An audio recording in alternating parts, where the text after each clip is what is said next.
delete, delete, delete, delete, delete, report, flag,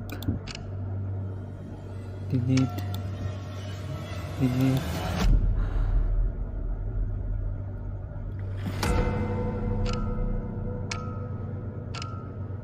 delete, delete, report. Kahit yung internet pagod na.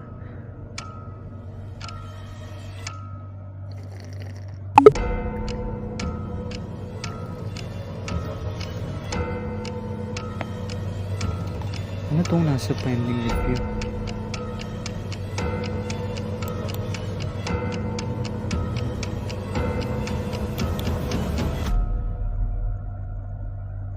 Kung ito na ang huli kong mensahe, hayaan niyong maging tungkol ito Delete sa ko na lang ba to? biyaya ng Diyos.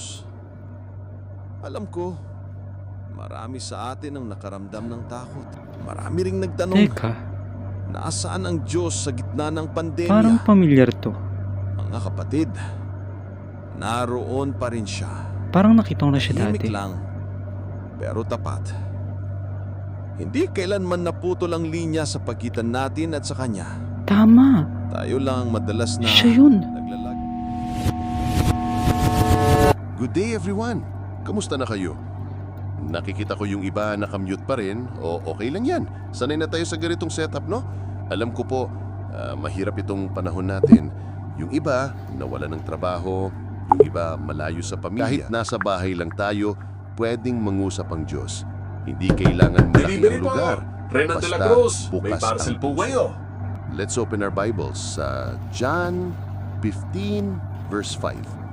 Sabi doon, ako ang puno ng ubas, kayo ang mga sanga. Ang nananatili sa akin at ako sa kanya ay siyang namumunga ng marami. Sapagkat kung hiwalay kayo sa akin, wala kayong magagawa. Alam nyo, minsan nawawalan tayo ng internet connection, biglang naglalag tapos lalabas, connection lost. Pero mas masakit yung connection loss sa Diyos. Kasi minsan, online tayo buong araw, pero offline ang puso natin sa Panginoon. Hindi ko po ito sinasabi para manisi. Ako man, minsan nangihina rin, napapagod. Sa Juan 14:6, hindi sinabi ni Jesus na siya ang isa sa mga paraan.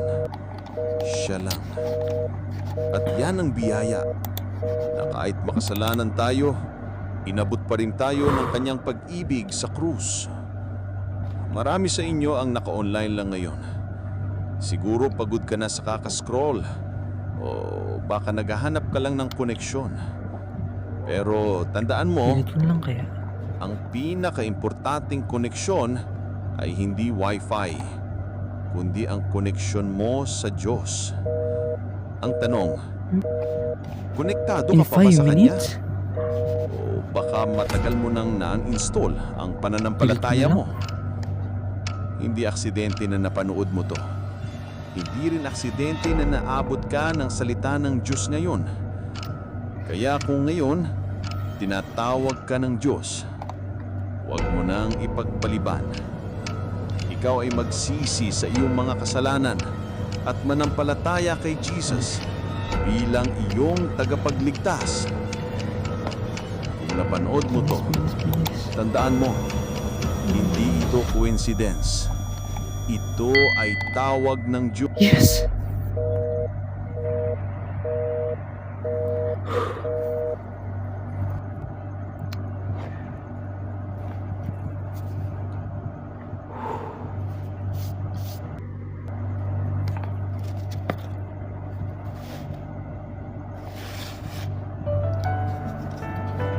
Renan, sabi ni Pastor Ramon, bigay ko daw sa iyo itong Bible.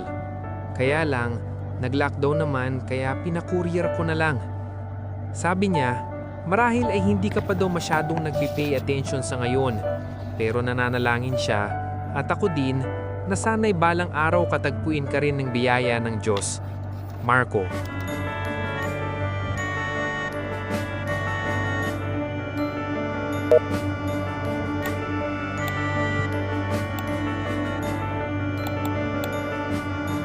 Kung napanood mo to, tandaan mo, hindi ito coincidence. Ito ay tawag ng Diyos. Panawagan ito para muling kumonekta.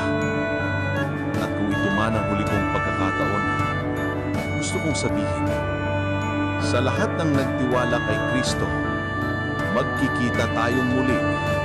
Hindi na sa screen, hindi na sa signal, kundi sa presensya ng Panginoon.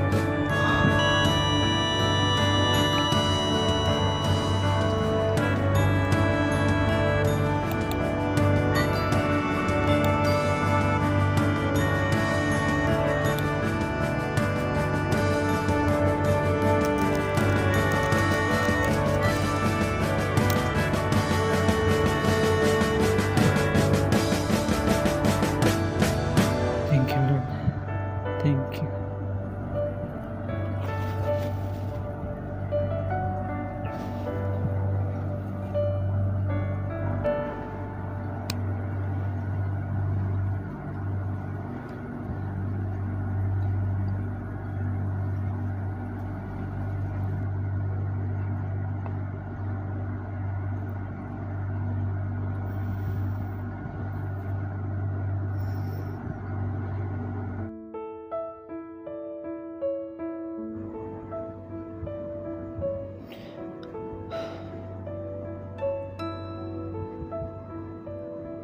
Trabaho ko ang mag-review ng mga video online. Pero hindi ko alam, buhay ko pala ang kailangan ng review. Salamat sa Diyos sa buhay mo, Pastor Ramon. Hindi man tayo nagkita face to face, pero gaya ng sabi mo, ang mga anak kay Kristo, magkikita muli sa langit.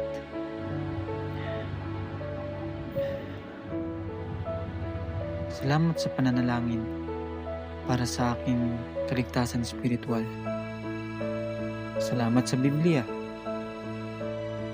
Salamat na kahit sa huling sandali ng buhay mo, pinili mo pa ring bahagi ang Ebanghelyo. Sa pag-post ko ng video mo, umasa ako na sana hindi lang ako umabot ng gospel na binahagi mo doon. Mas marami pa sanang kaluluwa ang maligtas sa pamagitan ng. Salamat sa buhay mo, Pastor Ramon.